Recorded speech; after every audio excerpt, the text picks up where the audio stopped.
PM Modi के मन की बात का 121वां एपिसोड। पहलगाम आतंकी हमले को लेकर बोले, इस हमले से मेरे मन में गहरी पीड़ा। पीएम मोदी बोले, पहलगाम में आतंकियों की कुंठित कायरता दिखी। आतंकियों के आका चाहते हैं कश्मीर फिर तबाह हो जाए। मन की बात में पीएम मोदी बोले, आज हर भारतीय का खून खौल रहा है। 140 करोड़ भारतीयों की एकजुटता ही हमारी ताकत। पीएम मोदी बोले, आतंकी हमले के खिलाफ पूरी दुनिया भारत के साथ। ग्लोबल लीडर्स ने आतंकी हमले की कड़ी निंदा की है। पीएम मोदी ने मन की बात में देश को भरोसा दिलाया, कहा पीड़ितों को न्याय मिलकर रहेगा, दोषियों को कठोर सजा मिलेगी। जम्मू कश्मीर में आतंकियों के खिलाफ बड़ा एक्शन, अब तक 9 आतंकियों के घरों को किया गया ध्वस्त। सेना ने बीती रात बांदीपोरा में एक आतंकी का घर ध्वस्त किया। आतंकी समील अहमद गिशीर का घर उड़ाया। शोपिया के वंडिना में भी सेना की बड़ी कार्रवाई। आतंकवादी अदनान शफी का घर ध्वस्त किया। 1 साल पहले आतंकवादी संगठन में हुआ था शामिल। पहलगाम अटैक के बाद जम्मू कश्मीर में सुरक्षा बलों का एक्शन। अनंतनाग में 175 लोग हिरासत में, पूछताछ के लिए हिरासत में लिया गया। जम्मू कश्मीर पुलिस ने श्रीनगर में आतंकियों के 64 सहयोगियों के घर पर छापेमारी की। यूएपीए अधिनियम के तहत जांच को आगे बढ़ाने के लिए तलाशी दी।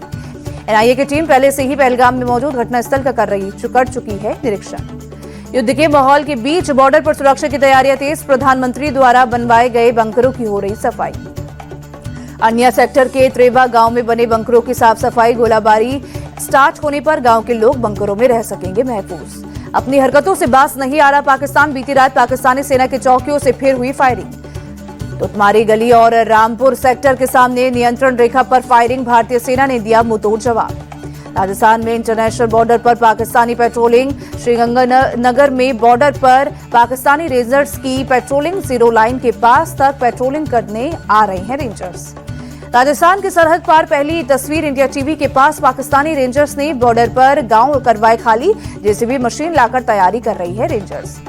बिलावल की गिदड़ भपकी पर जल शक्ति मंत्री सीआर पाटिल ने दी चेतावनी। कहा भारत ऐसे धमकियों से डरने वाला नहीं। बिलावल भुट्टो जरदारी के खून आने वाले बयान पर बीजेपी नेता दिलीप घोष का बयान। बोले, पाकिस्तान में पहले से ही खून बह रहा है। बिलावल भुट्टो जरदारी के बयानों पर बोले आरजेडी सांसद मनोज झा, थोड़ा इतिहास का अध्ययन कर ले, इतिहास काफी कुछ बता देगा। पाकिस्तान के सेना प्रमुख जनरल मुनीर ने फिर से 2 राष्ट्रीय सिद्धांत पर जोर दिया। कहा, मुसलमान और हिंदू 2 अलग अलग राष्ट्र हैं, एक नहीं। जम्मू कश्मीर सरकार में मंत्री जावेद राणा ने पाकिस्तानी नेताओं के बयान को बेतुका बताया। कहा, जो अपने पैरों पर खड़ा नहीं है, जहां लोकतंत्र नहीं है, उनके बयान से क्या फर्क पड़ता है। कर्नाटक के सीएम सिद्धरामैया का बड़ा बयान। कहा, हम युद्ध के पक्ष में नहीं हैं, सुरक्षा के कड़े उपाय करने होंगे। सिद्धरामैया के बयान को बीजेपी सांसद तेजस्वी सूर्य ने बेहद निंदनीय और आपत्तिजनक कहा। बोले, पाकिस्तान के खिलाफ कड़ी कार्रवाई नहीं करने वाले बयान पर जताई कड़ी आपत्ति। पूर्व केंद्रीय मंत्री मणिशंकर अय्यर ने कहा, पहलगाम में जो हुआ बंटवारे के अनसुलझे सवालों का नतीजा है। पहलगाम हमले पर आरएसएस प्रमुख मोहन भागवत का बड़ा बयान। कहा, आतंकवादियों को मारना राजधर्म भी और प्रजा की रक्षा करना राजा का काम।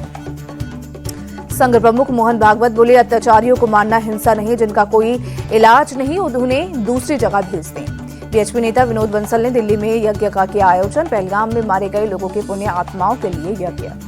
आज शाम 5 बजे दिल्ली के ईस्ट ऑफ कैलाश के इस्कॉन मंदिर से शुरू होगी आक्रोश यात्रा। शाम 6 बजे से बदरपुर में भी आक्रोश यात्रा। विश्व हिंदू परिषद के नेता विनोद बंसल ने दी जानकारी।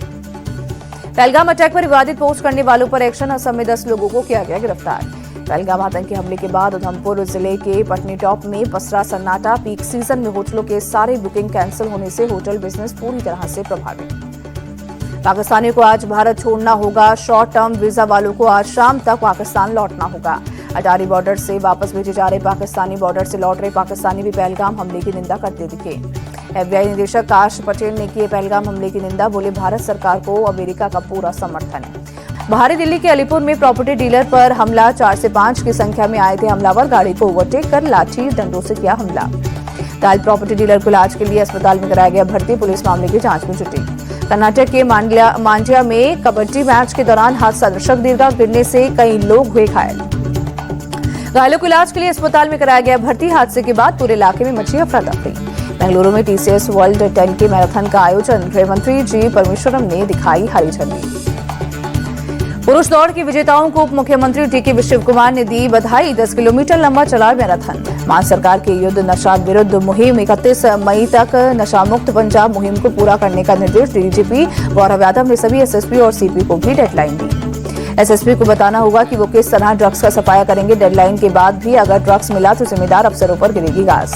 हरियाणा के सिरसा में साइक्लोथॉन 2.0 का आयोजन मुख्यमंत्री नैब सिंह सैनी ने किया संबोधित। कहा, हमें नशे को भगाना है और हमारे हरियाणा को आगे बढ़ाना है। तमिलनाडु के कोयम्बटूर में जल्लीकट्टू का आयोजन। मैदान में प्रवेश करने वाले लोग बैल को पकड़ते दिखे। वैशाख अमावस्या के अवसर पर प्रयागराज में संगम घाट पहुंचे श्रद्धालु। घाट पर पवित्र स्नान और पूजा अर्चना की। वैशाख अमावस्या के अवसर पर हरिद्वार में उमड़ी भीड़। श्रद्धालुओं ने हर की पौड़ी में गंगा नदी में लगाई डुबकी। मुकेश अंबानी के छोटे बेटे अनंत को मिली बड़ी जिम्मेदारी। रिलायंस इंडस्ट्रीज के एग्जीक्यूटिव डायरेक्टर बने। 1 मई से संभालेंगे पद। 5 साल का होगा कार्यकाल। यूनियन बैंक ऑफ इंडिया ने एफडी की ब्याज दरों में कटौती की। अब 1 साल की एफडी कराने पर मिलेगा 6.75% ब्याज।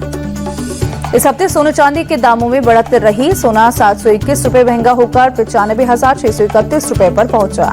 चांदी के भाव में भी उछाल देखने को मिला। इस हफ्ते 2,533 रुपए कीमत बढ़ी। 1 किलो चांदी का भाव 97,684 रुपए हुआ। जनवरी मार्च तिमाही में आईडीएफसी फर्स्ट बैंक का मुनाफा 58% गिरकर 304 करोड़ रुपए रहा। प्रावधानों में वृद्धि के कारण मुनाफा घटा। पिछले साल इसी तिमाही में बैंक को हुआ था 742 करोड़ का लाभ। वर्ल्ड बैंक की poverty and equity brief report जारी। रिपोर्ट के मुताबिक भारत ने 17 करोड़ लोगों को गरीबी से बाहर निकाला। 10 साल में गरीबी दर 14% घटी। लो मिडिल इनकम देशों में शामिल हुआ भारत। वर्ल्ड बैंक की रिपोर्ट के मुताबिक गांव में अत्यंत गरीबी 18.4% से घटकर 2.8% पर आई। शहरी क्षेत्र में अत्यंत गरीबी 10.7% से घटकर 1.1% पर आई। रॉयल एनफील्ड ने एंट्री लेवल रेट्रो स्टाइल वाली मोटरसाइकिल हंटर 350 का अपडेटेड मॉडल लॉन्च किया। शुरुआती कीमत 1.5 लाख रुपए। पिछले साल की तुलना में हवाई यात्रियों की संख्या 8.79% बढ़ी। मार्च महीने में 145.42 लाख यात्रियों ने सफर किया। मारुति सुजुकी की कार फिर महंगी हुई। वैगनार, वॉक्सन और आर्टिगा 14,000 तक महंगी हुई। साल में तीसरी बार बढ़ाई कीमतें। वही रॉ मटेरियल के दाम बढ़ने के बाद फैसला। आईपीएल के सुपर संडे में आज खेले जाएंगे 2 मुकाबले। पहले मैच में एमआई और एलएसजी के बीच होगी भिड़ंत और वहीं 3:30 बजे शुरू होगा मैच। मुंबई के बांकड़े में लखनऊ से हिसाब बराबर करने उतरेगी मुंबई इंडियंस। दोपहर 3:30 बजे दोनों टीमें होंगी आमने सामने। आईपीएल में मुंबई पर लखनऊ का पलड़ा भारी। दोनों टीमों के बीच अब तक खेले 7 मुकाबलों में से 6 मैचों में लखनऊ बना विजेता। मुंबई को 1 मैच में मिली जीत। दिल्ली में आज के दूसरे मैच में आरसीबी और डीसी की भिड़ंत। शाम 7:30 बजे से खेला जाएगा मैच। दिल्ली कैपिटल्स और आरसीबी का आईपीएल में 32 बार हुआ है आमना सामना। 19 बार बेंगलुरु ने जीत हासिल की तो वहीं 12 बार दिल्ली जीती। 1 मैच रहा बेनतीजा। कोलकाता के ईडन गार्डन में कोलकाता और पंजाब के बीच मैच रद्द। मैच के बीच में तेज बारिश और आंधी की वजह से मैच रद्द। दोनों टीमों को मिला 1-1 पॉइंट। पंजाब ने पहले बैटिंग करते हुए 202 रन का दिया था टारगेट। प्रभसिमरन सिंह ने 49 गेंदों में 83 रनों की पारी खेली। प्रियांश आर्य ने ताबड़तोड़ बल्लेबाजी करते हुए 35 गेंदों में 69 रन बनाए। पूर्व भारतीय क्रिकेटर आरपी सिंह ने दिया पंजाब किंग्स के कप्तान श्रेयस अय्यर पर बयान। बोले, पंजाब किंग्स को मिला गेम चेंजर खिलाड़ी। पंजाब किंग्स को खिताब जिता सकते हैं श्रेयस अय्यर। 9 मैचों में 12 पॉइंट्स के साथ रॉयल चैलेंजर्स बैंगलोर ने बनाई तीसरे पायदान पर जगह। 9 मैचों में 5 जीत के साथ चौथे पायदान पर एमआई। मुंबई को मिली लगातार 4 जीत। पूर्व भारतीय कप्तान अनिल कुंबले ने दक्षिण अफ्रीका के युवा खिलाड़ी डेवाल ब्रेविस की जमकर तारीफ की। बोले, चेपॉक की मुश्किल पिच पर ब्रेविस ने दिखाया शानदार खेल। भविष्य में सीएसके के बनेंगे आइकन खिलाड़ी।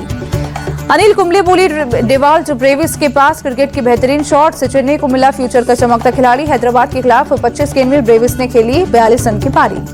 पंजाब ने तनुष कोटियान को टीम में किया शामिल। प्रैक्टिस सेशन में गेंदबाजी करते नजर आए तनुष कोटियान। ऑक्शन में तनुष को किसी टीम ने नहीं खरीदा। श्रेयस अय्यर ने कोटियान को दिलाई टीम में जगह।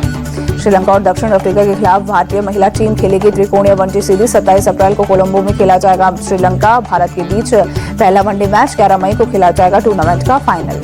वनडे सीरीज में भारतीय टीम का होगा 2-2 बार दक्षिण अफ्रीका और श्रीलंका से सामना। भारतीय टीम की कप्तानी संभालेंगी हरमनप्रीत कौर। चमारी अट्टापट्टू के पास श्रीलंकाई टीम के कमान।